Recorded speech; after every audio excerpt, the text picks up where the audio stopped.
Hi friends, welcome to SK innovations. இன்றைக்கி நம்ம என்ன பார்க்க போகிறோம்னா, ரோட்டு கடைகள்லாம் விற்கக்கூடிய தோசையோட முறுமுறுப்புக்கான ரகசியம் என்னென்னு தான் நம்ம பார்க்க போகிறோம். ஃபஸ்ட்டு இப்போது தோசை மாவுக்கு 2 கிளாஸ் அளவுக்கு சோனா மசூரி பச்சை அரிசி எடுத்திருக்கேன். நீங்கள் எந்த விதமான பச்சரிசி வேணாலும் யூஸ் பண்ணிக்கலாம். ஆனால் இந்த சோனா மசூரி அரிசி யூஸ் பண்ணும்போது உங்களுக்கு ரொம்பவே பர்ஃபெக்டான டெக்ஸ்சர் வந்து கிடைக்கும். எந்த கிளாஸில் அரிசி அளந்தீங்களோ அதே கிளாஸில் அரை கிளாஸ் அளவுக்கு உளுந்து சேர்த்துக்கோங்க. கூடவே அரை கிளாஸ் அளவுக்கு கடலை பருப்பு சேர்த்துக்கலாம். 2 கிளாஸ் அரிசிக்கு அரை கிளாஸ் உளுந்து, அரை கிளாஸ் கடலை பருப்பு சேர்த்துருக்கேன். இது கூட பார்த்தீங்கன்னா 1 டீஸ்பூன் அளவுக்கு வெந்தயம் சேர்த்துக்கலாம். இப்போ இதை நல்லா கழுவிட்டு நம்ம தண்ணி ஊற்றி இதை ஊற வச்சுக்கலாம். தண்ணி சேர்த்துட்ட பிறகு இதை ஒரு 7லேருந்து 8 மணி நேரம் நல்லா ஊற வச்சுக்கலாம். இப்போ இது ஊறிட்ட பிறகு நான் உங்களுக்கு காட்டுறேன் பாருங்கள். இப்போ பார்த்தீங்கன்னா ஒரு 7 மணி நேரம் ஆகிடுச்சு. இந்த டைமில் நீங்கள் அரிசி அளந்த கிளாஸ்லேயே அரை கிளாஸ் அளவுக்கு வெள்ளை அவல் சேர்த்துக்கோங்க. அது ரொம்ப தின்னாக இருக்கக்கூடிய அவலாக இருந்தாலும் சரி, திக்காக இருக்கக்கூடிய அவலாக இருந்தாலும் சரி, ஆனால் வெள்ளை அவல் எடுத்துக்கோங்க. அதை ஒரு 2 தடவை நல்லா வாஷ் பண்ணிவிட்டு அந்த தண்ணியை கீழே விட்டுருங்க.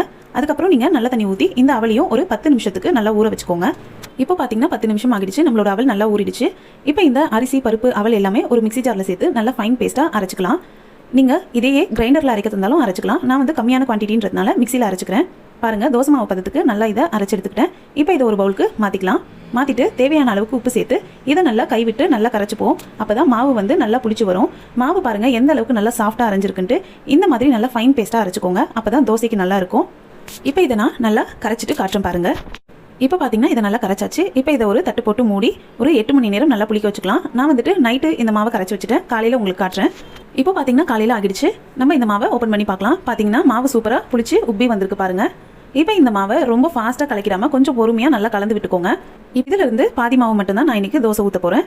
இப்போ நம்ம இந்த மாவை எடுத்து அப்படியே தோசை விட்டுடாமல் இதில் முக்கியமாக 2 பொருளை நம்ம சேர்க்க போகிறோம். அந்த பொருள் சேர்க்கறதுனால பார்த்தீங்கன்னா ரோட்டு கடைகள்லாம் கிடைக்கக்கூடிய அளவுக்கு நம்மளோட தோசை நல்ல மொறுமொறுனும் நல்ல கலராகவும் சுவையாகவும் இருக்கும். அது என்னென்னா 1 டேபிள் ஸ்பூன் அளவுக்கு சர்க்கரை சேர்த்துக்கோங்க.